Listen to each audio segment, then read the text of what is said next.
Hello दोस्तों, मैं हूँ आपका दोस्त शाकिर और मैं आपको केक बनाना चाहूँ। केक बनता कैसे है, क्या क्या उसके लिए मटेरियल चाहिए। जैसे क्रश हो गया, ये फ्लेवर के लिए होता है अंदर केक बनने के लिए।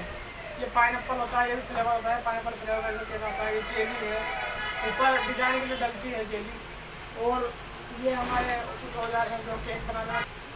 ये हमारी नाइफ है, इससे उस पर जो है प्लास्टर करने का काम आती है, फिनिशिंग के लिए।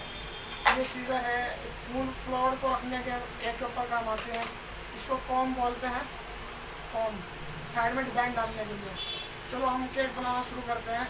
और अगर आपने हमारे चैनल को सब्सक्राइब नहीं किया तो सब्सक्राइब कर दीजिए और बेल आइकन को जरूर दबा दीजिए।